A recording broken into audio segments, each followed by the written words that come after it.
suis français mais d'origine marocaine. J'ai 34 ans. Je suis né à Villepinte, dans une petite ville de la région parisienne. Et donc j'ai un parcours assez classique pour une part. Donc je fais un parcours avec plutôt un parcours scientifique, avec classe préparatoire aux grandes écoles, une école d'ingénieurs. Et j'ai travaillé dans un grand groupe français, puis j'ai travaillé dans un grand groupe américain, dans lequel je suis encore d'ailleurs, où je suis gestionnaire de grands comptes. Et puis actuellement, je suis à l'École nationale d'administration à Paris et Strasbourg, dans le cycle des hautes études européennes, qui forme en fait les cadres supérieurs aux institutions européennes, parce que c'est là que se prennent les décisions et donc c'est là que se joue une partie de l'avenir de l'Europe. Voilà, je suis également responsable politique en région parisienne. À Sevran, je suis maire adjoint à l'économie, au commerce et au numérique, qui est un sujet majeur aujourd'hui pour les collectivités en France et pour le Maroc, je crois.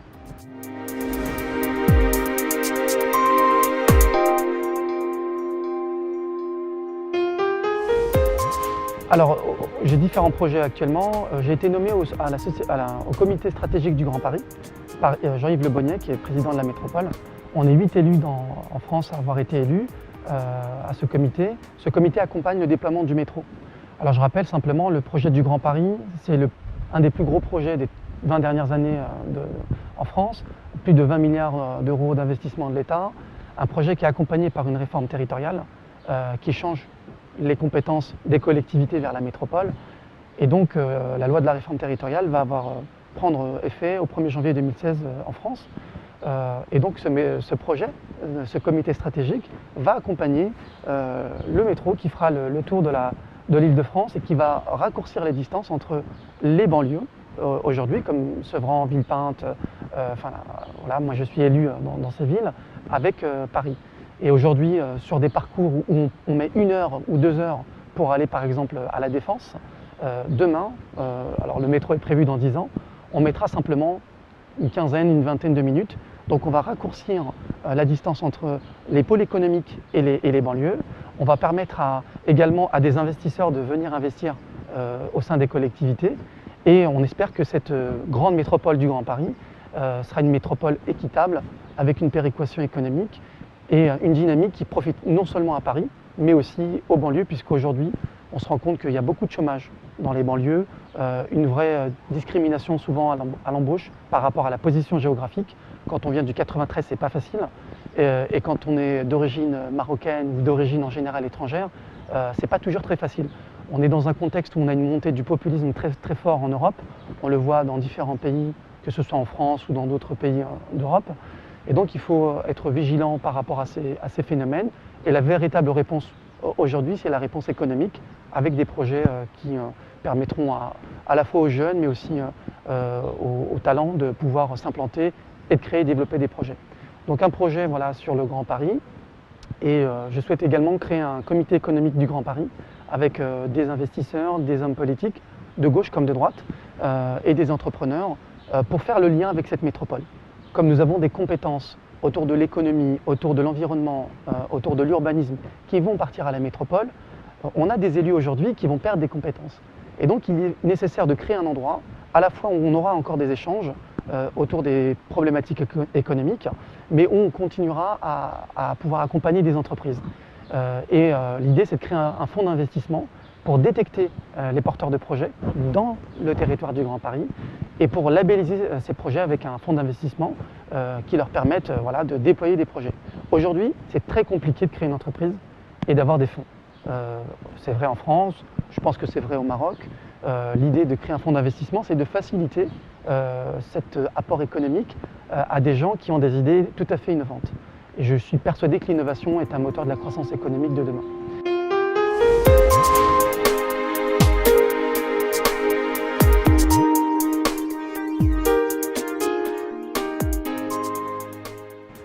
Je souhaiterais créer un comité économique des Marocains à l'étranger. Aujourd'hui, nous avons beaucoup d'initiatives formidables pour le Maroc au niveau associatif.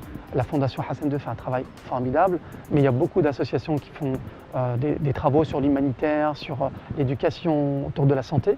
mais je trouve que la réponse économique gagnerait à être beaucoup plus importante. J'ai rencontré différentes personnes des États-Unis, d'Afrique du Sud, de Grande-Bretagne, etc., qui portent des idées économiques, mais qui n'ont pas l'occasion de se retrouver pour échanger ces bonnes pratiques. Et donc créer un comité économique des Marocains à l'étranger permettrait, dans un premier temps, de fédérer toutes ces idées autour d'échanges structurés, de promouvoir l'investissement au Maroc, mais pas l'investissement pour l'investissement, comme il se fait déjà aujourd'hui, mais l'investissement pour le Maroc, fait par des Marocains. Puisqu'aujourd'hui, ce qu'on note au Maroc, c'est des investisseurs étrangers qui viennent investir pour des intérêts étrangers. Ce qui est positif, puisque ça crée de l'emploi au Maroc, mais la valeur est souvent moitié-moitié, une part pour le Maroc, une part pour les entreprises étrangères. Et l'idée, c'est de créer avec des Marocains qui ont pu réussir et qui ont pu développer des compétences et de l'économie à l'étranger, et des compétences et de l'économie structurelle au Maroc. J'ai lu le rapport du Fonds monétaire international qui a été présenté en janvier 2015, et ce rapport montre un certain nombre de points positifs par rapport à l'économie marocaine, mais encore des chantiers qui nécessitent un développement, notamment le chômage chez les jeunes qui est très important, les inégalités entre les hommes et les femmes qui serait important de réduire sur tout un tas de sujets, la réforme de la retraite où on note une volonté du Royaume et des ministres de mettre en place un système à la hauteur et sur également d'autres sujets, notamment concernant les personnes âgées, les enfants. Enfin, il y a beaucoup de sujets qui sont importants que montre ce rapport. Et le côté économique. L'économie marocaine est en croissance, mais nous vivons dans un contexte où les BRICS, le Brésil, l'Inde, la Chine, sont en pleine émancipation économique et gagnent des parts de marché sur la scène internationale. Et le Maroc est un pays avec énormément de potentialités, un pays avec de l'énergie, avec des jeunes talents, avec des gens qui réussissent à l'étranger dans beaucoup de domaines, la santé, l'économie, la médecine.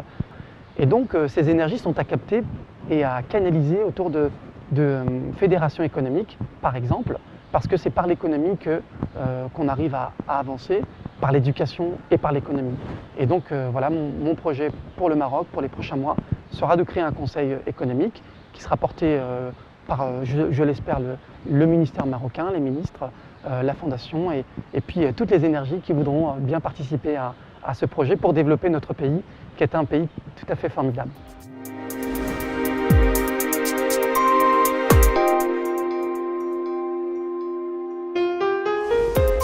Pour moi, le Maroc, c'est une richesse, c'est un pays très riche. C'est un pays où on peut être fier d'être marocain aujourd'hui parce que c'est le seul pays où on peut être musulman, on peut être juif, on peut être d'une quelconque nationalité et se retrouver marocain. Et c'est une vraie fierté puisqu'on est avant tout marocain. Et c'est ce qui me plaît dans ce pays, c'est qu'on a traversé des siècles avec une tolérance, on a traversé des événements tragiques comme la Seconde Guerre mondiale, où on a eu Sa Majesté Mohamed Khamis qui a pu honorer le Maroc avec cette vision très tolérante contre l'antisémitisme et le racisme. Et aujourd'hui, la vision marocaine est une vision qui est en haut de la page et qui est très respectée à travers le monde. Donc j'ai un attachement profond pour mon pays. Je viens moi-même du nord du Maroc, qui est une région qui est en train de se développer. Et je trouve que dans ce pays, il y a beaucoup de richesses. Les gens sont très chaleureux. On parle souvent de l'hospitalité marocaine. Et c'est vrai que quand on traverse les rues, quand on mange un bon repas, on sent que les gens ont envie de donner de l'amour, ont envie d'échanger. Et ça se fait de manière tout à fait conviviale et constructive. Et les Marocains ont envie de construire. Et moi, j'ai un attachement avec une volonté de construire ce Maroc et de contribuer avec une petite pierre à tout un édifice qui est en pleine émergence et avec une grande énergie. Voilà. Donc pour moi, le Maroc va avancer et c'est ensemble qu'on arrivera à construire ce Maroc de demain.